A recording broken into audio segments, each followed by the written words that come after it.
Hey Chakib, how are you doing? Great, nice to have you back from Japan. I hear you had a great trip. Actually, I've been kind of on a whirlwind trip. I've actually spent 2 weeks in South Africa. I met with the mayor of Johannesburg, the city of Cape Town. I met with the CEO of Massmart, the CEO of Standard Bank, a couple of other CEOs. I can't remember all the customers. I then went to Melbourne and Sydney. I met with a couple. I've met with Medibank CEO and some of the banks down there, plus in Sydney, CBA, so many companies in Australia as well. Then I went up to spend time in Hong Kong with Mark and friends in China to understand how that business was moving along, and then off to Japan for a couple of days to visit our Japanese customers. So I actually had a fantastic trip. I don't know how many customers we saw along the way, probably about 30, 35. It was pretty long. Many C-level executives, and what was really interesting for me on that trip was how far your digitization story has started to spread around the world. So this was one key topic of discussion that I had with many of these CEOs. Terrific. I think for those watching this video, there was nothing rehearsed. I just got to the office. I was in New York meeting with an executive group, and I think we're trying to just have a dialogue here about how do we speak with the customers. And I think I'm going to have some questions here with Rob, and we're going to talk about 5 steps we go through. And it's very much we follow them in a very disciplined manner. One is we prepare a lot before we meet executive. And we don't believe just showing up and talking is going to get you much. Then we have to warm up the dialogue. That's step 2. Then we get into real discussion with the executive for their problem where we can help, and then we typically finish with some action item, and then we have a follow-up. So let me start with step 1. You have jet lag, you're flying all over the place, and there was an army of people behind the scene preparing your 30 meetings you had with executives. These draft papers, right? Draft papers, and you're meeting with different industries. You're dealing with different situations, and you're meeting sometimes head of HR, sometimes a CEO, sometimes a CFO, sometimes public sector. Head of sales, yeah.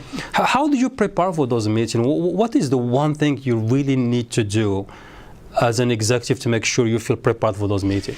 It's really good. First of all, I go into the view as like, what am I going to do in the first 5 minutes?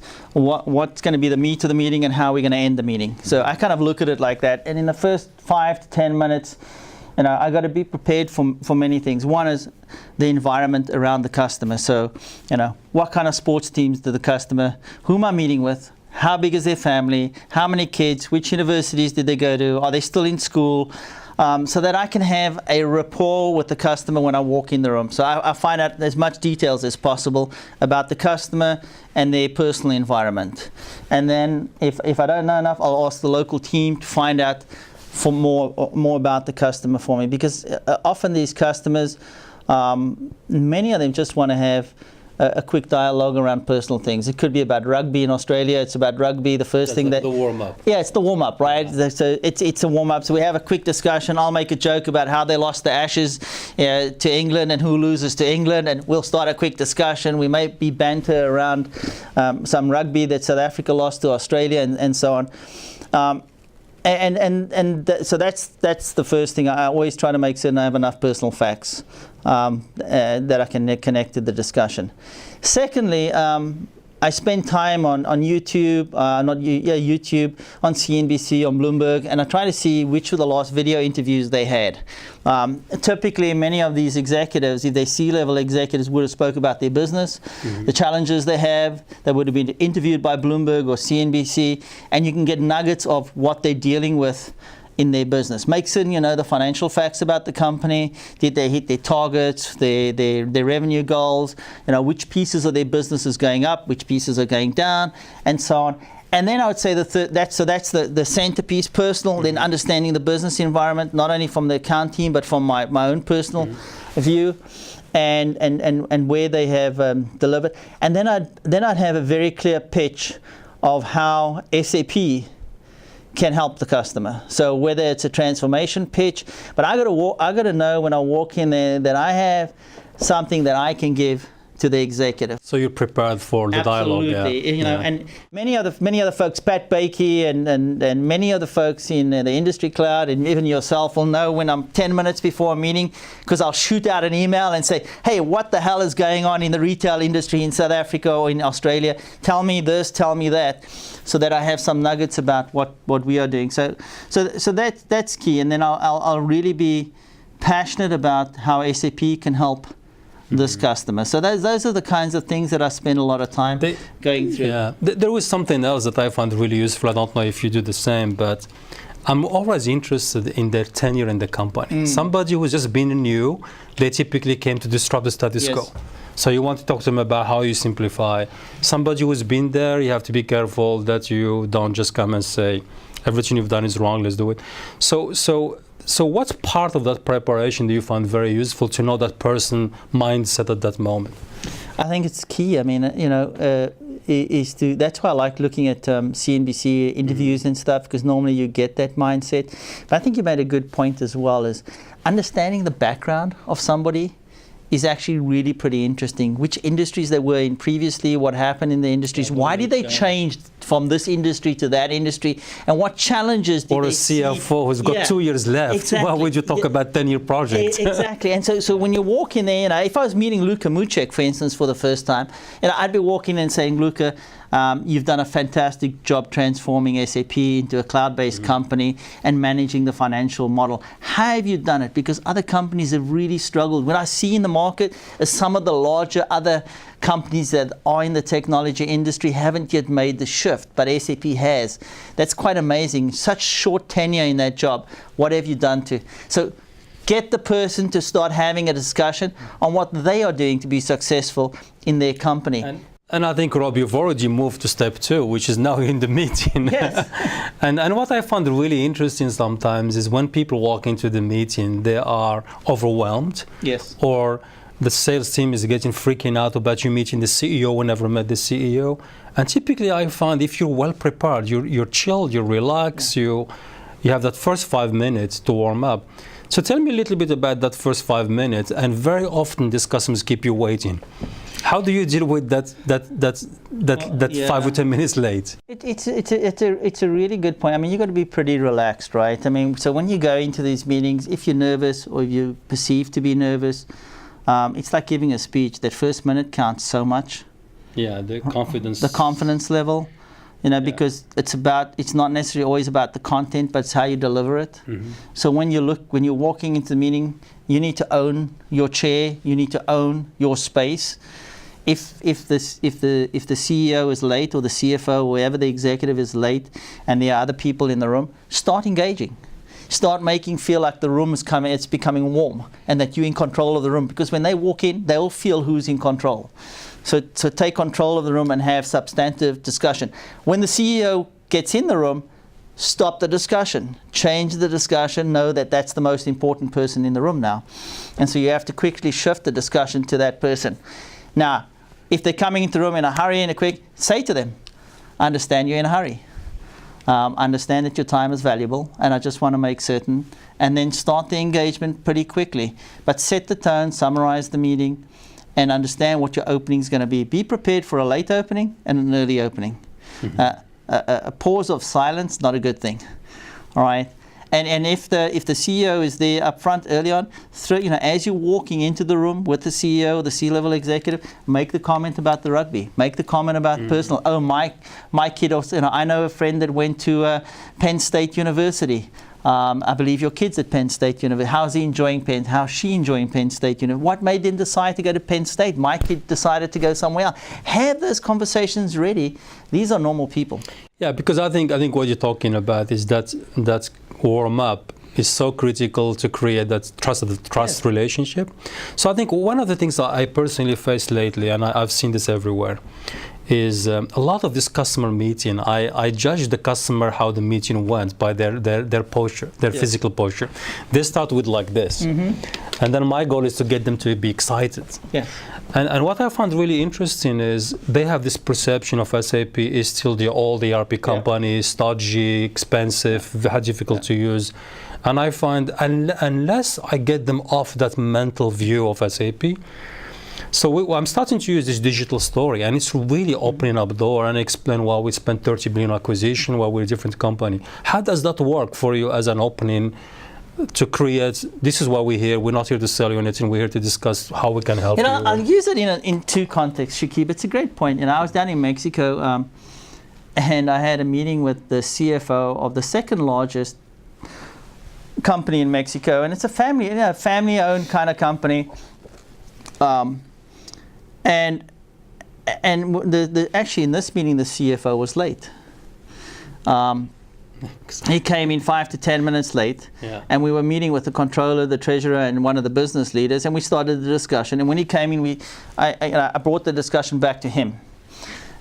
They were already invested in SAP, and basically my comment to him when the opening was, the reason we're here is we believe that SAP can transform your business because we've moved into a digital paradigm. And we not only can transform the retail business, but we can transform the finance office, because the finance office of old can really be transformed with where we're going with Simple Finance and S4. And rather than just me articulate it, why didn't I get a young graduate, a young employee from Mexico who's just graduated, finished the SAP Sales Academy, is one of the new generation millennials, to show you and demo. And actually, to be honest, I was pretty scared when I went, because I thought, first of all, wasn't a finance major, meeting a CFO, but he was extremely well prepared, and he blew away the CFO. Why did he blow the CFO away? Because he actually showed the CFO something that they could identify with in their transformation, how you can create P&Ls on the fly, how easy it was to use these P&Ls, how easy the system was to utilize, and how a new finance organization could be born out of this. And in 5 minutes, the CFO got it, right? So I tell you that because, there was somebody that actually led by example, but also showed the vision pretty quickly in the digital story. And the reason I say this is because do not be afraid to deal with the customer's issues upfront. Upfront, yeah. Right? They know they have issues. They have complexity. They have 25 years of complexity. Gee, you're not telling them something new. So if you don't want to have this, don't go to the meeting. I would walk into the meeting saying, look, for 25 years you've got a great system and it's worked really well. Unfortunately, it will not travel into the next 5 years because it's not ready for the digital age, it's not ready for social, it's not ready for big data, and it's built for transactions, which were great in the 90s and great in the last 5 years. But the moment the world became connected, things changed. It's really an interesting story, because I was with a customer yesterday, and this is like a prospect. They run a lot of little companies and they think about themselves as small, and I was meeting with them. And the one thing that I really found interesting, that the higher in the company you are, the more you see the complexity. Because all the complexity accumulated at the top, you have no visibility into your sales, you have no visibility. So the word run simple is unbelievably powerful. Good message.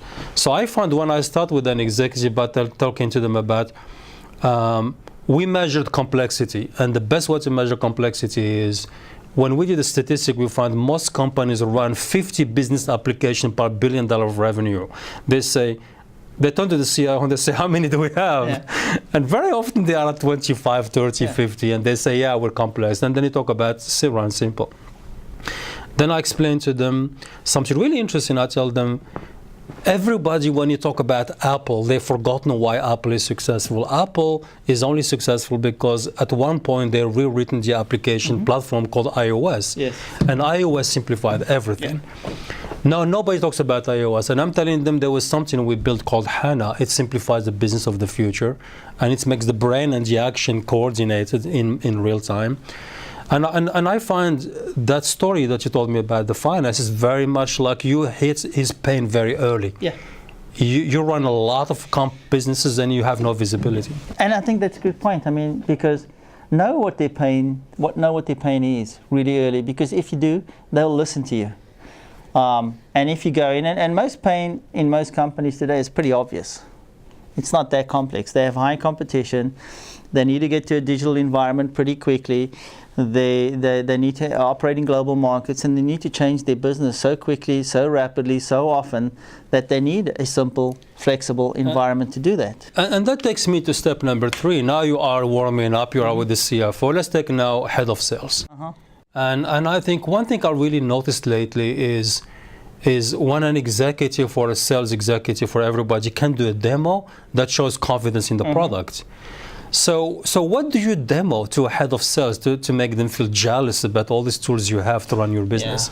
Yeah. You know, Hasso taught us a thing. I mean, I think, you know, Hasso is actually, through the whole concept of design thinking and design principles, that when you use data that you understand, the conversation is so much richer. Yeah, it's emotional. Yes, and so I often get people, they show me demos and I just don't get it. I mean, I'm like, I look at the demos and they're very excited about what they're showing me and what it can do and all these jumps and trips and I look at it and I'm like, yeah, okay, nice screen, looks good, does nothing for me.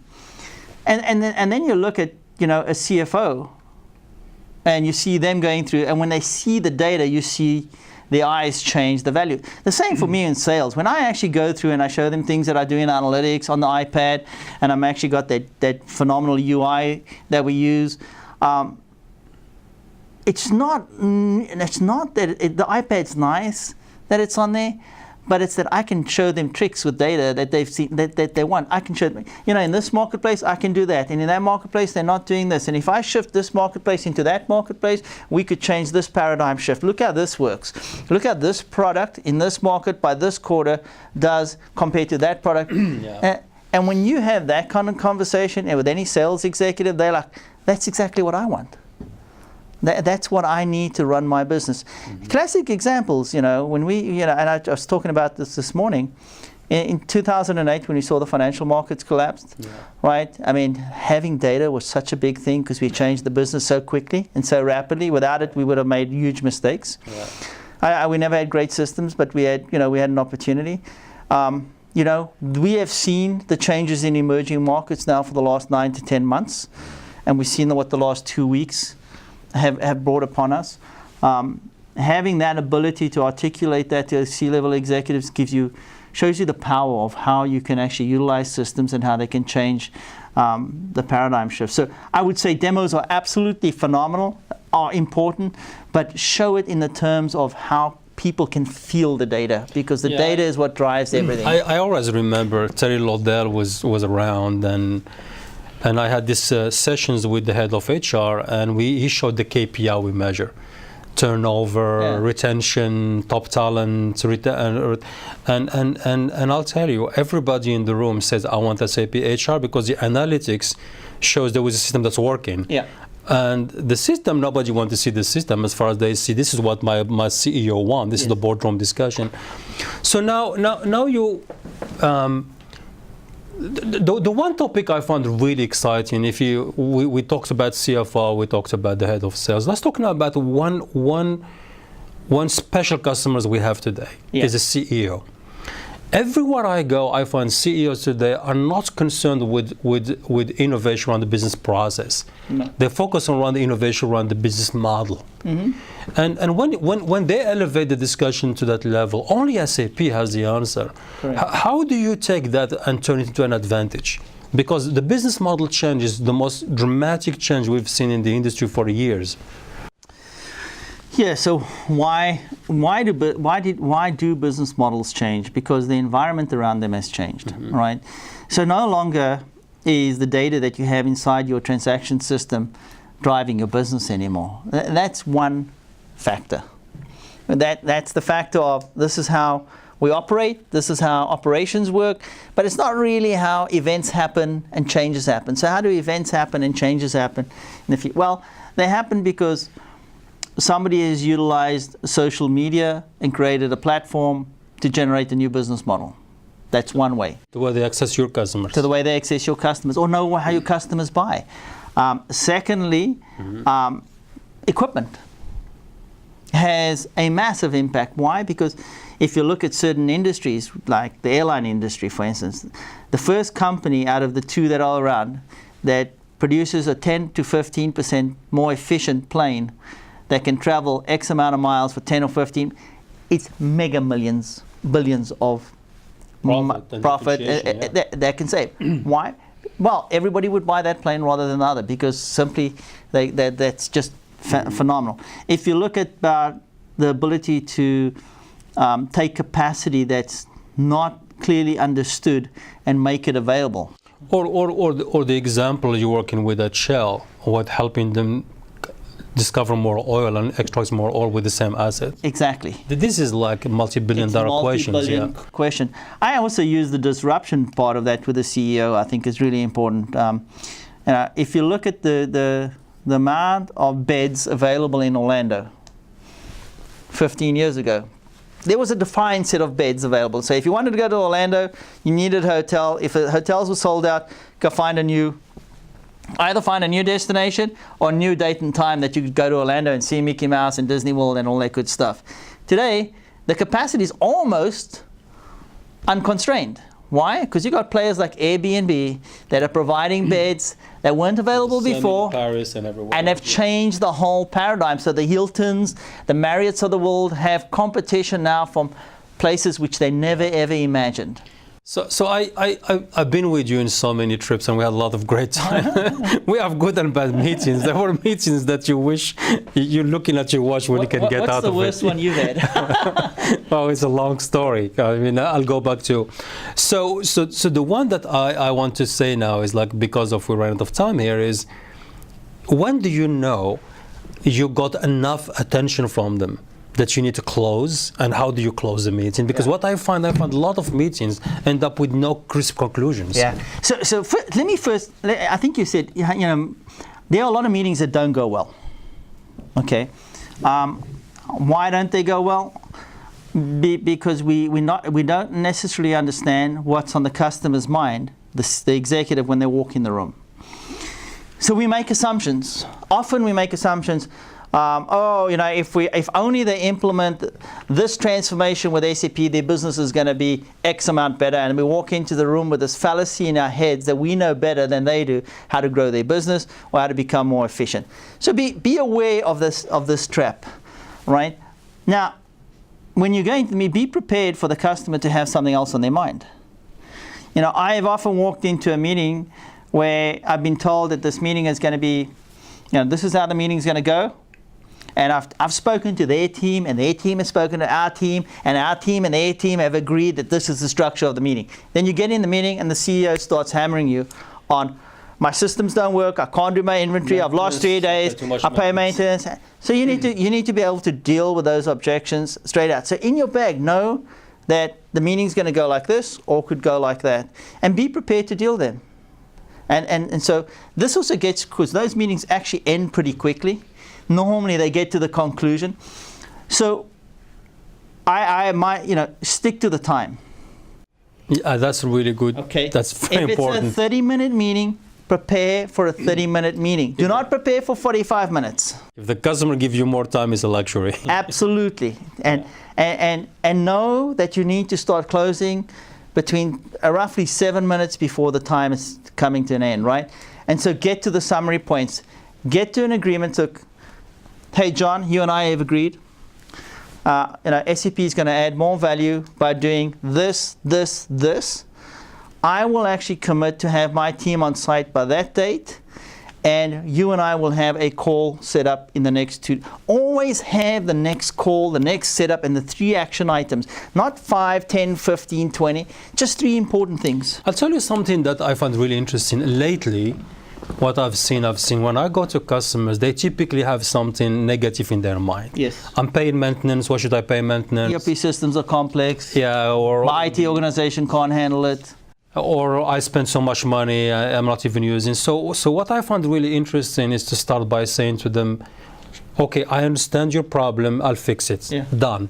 You have a Reba problem, I'll fix it. You have a problem. You have to get credibility. On the positive side, we talked about maybe we'll look at the way you go to market, or maybe your investments in China. And then on the third side, I would love to invite you to open your mind to some innovation, and we'll do some co-innovation.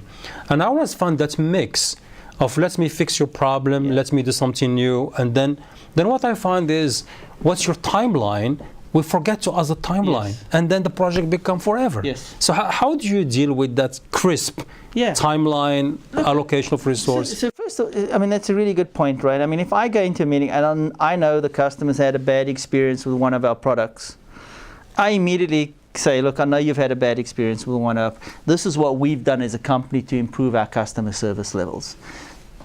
Are we improving? And so deal with that, as you said, get that off the table.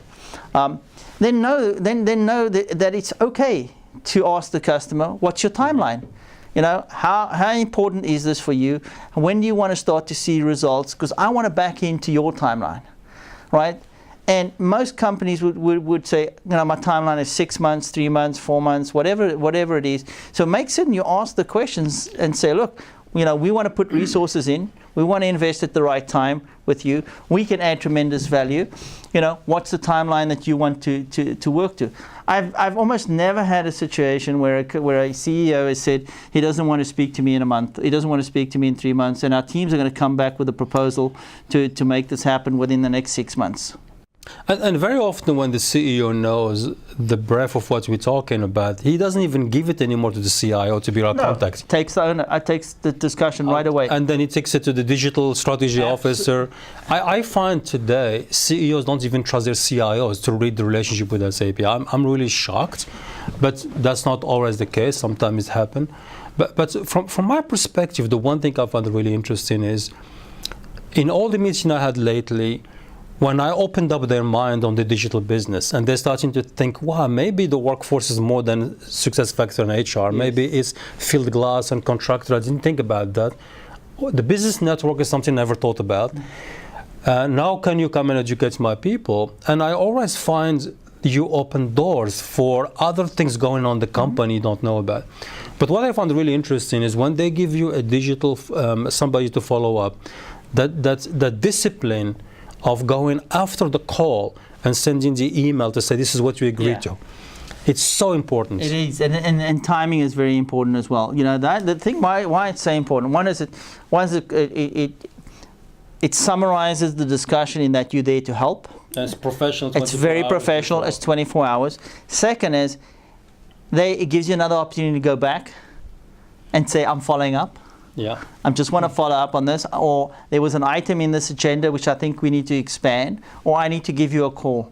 And then you're building a relationship which is sustainable, which is of value add, and it encompasses not only this time but many years to go. And I truly believe everybody, this is something I learned when I joined SAP, and Bill McDermott brought that to us, that professionalism of like professional writer writing this.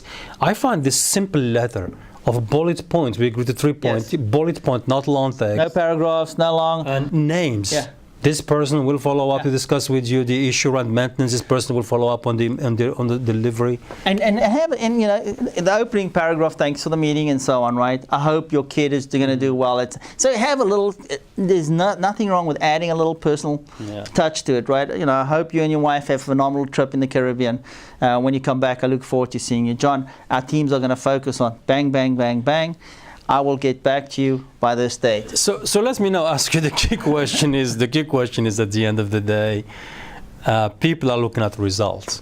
Yeah. So you just came back, you met 35 customers. So what's your guess out of the 35, how many of them, what percent you're going to get some business?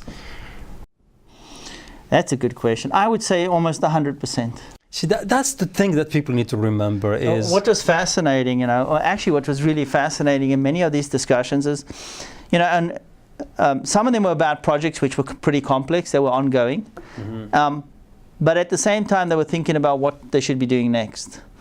You know, and so you put, to your point earlier on, you put them at ease because you're like, you know, I know this project you're doing is complex. We'll take care of that. We'll take care of that. We're going to have max attention. The AGS folks, you know, I'm going to give you access to development. And oh, by the way, we've got simple finance, and we've got to start looking at simplifying your financial structure, how you can make decisions quicker. Oh, really? Tell me a little bit more about this. Well, if you're connecting, you know, where we're going with the cloud and our cloud-based strategy, we're starting to take away the complexity. We're starting to really drive this concept of simple. Story and HANA. Yes, and SAP, by the way, we've transformed. We have 3 billion run rate revenue in the cloud already, 92 million users. We'll probably be bigger than 100 million thing. We actually know how to operate a cloud at scale. Really? You guys can do that. Oh, of course. And our ERP system that we wrote in the 90s, we're rewriting that thing. It's going to be cloud ready. It's going to be simple. It's all about making you ready for the digital age. I think, Rob, it's really amazing to me as you speak, and I'm going through my last meetings. I was in New York yesterday, dealing with this customer, and I had a call last week. And I don't do the 30 you do, but we're getting very close. The one thing I learned is SAP is a different company, different product. Customer the same. Yes. They still have to run supply chain. They still have to make profit. So at the end of the day, you prepare the meeting. You open the meeting by creating an atmosphere of trust. You listen, so you acknowledge they have problems or whatever. You focus on the opportunity, dedicate the resource, and have an action plan, and you follow up on it. Now, how hard is that? I mean, it's like, why wouldn't, if you met 35, why wouldn't we meet executive every day? Yeah. What's stopping us? I mean, yeah. I've just got off the phone with Lloyd Adams and myself. We just spoke to the CEO of a company. He's doing a very important project. And he just wanted to connect with us because it's an important project. We have a great story. And what I told everybody on my visits when I was doing all-hand calls is, don't be afraid to tell our story. It's not about a product. Don't apologize for 30 billion. Don't apologize for 30 billion of acquisitions. Tell them why this is going to make them a better company and give them capabilities that they could not have had elsewhere. There is no other software company in the world that is doing what we are doing. And by the way, we're doing it in an amazing way. Most folks would have done it in a very disruptive way. We're doing it in a non-disruptive way. We're rewriting code. We're creating an ERP system for the future that's connected to beautiful line of business applications, which are best of class by themselves, and which are all connected in a network. There is no other story in this marketplace. I think, Rob, as a conclusion for this discussion, I can only encourage everybody to go and just do it. You're going to learn by doing it. We've both done it all the time. Yeah. It does not work all the time, but I haven't seen a single executive who wouldn't give time to SAP and want to know our story. But you have to be ready with the story, and you have to be bold, and you have to believe we can transform the world. If you don't believe in it, you can't do it. Yeah. So thank you so much. This was really great. Thank you. Thanks, everyone. Thanks, everyone. I hope you enjoyed the discussion. We'll be doing it again. Cheers.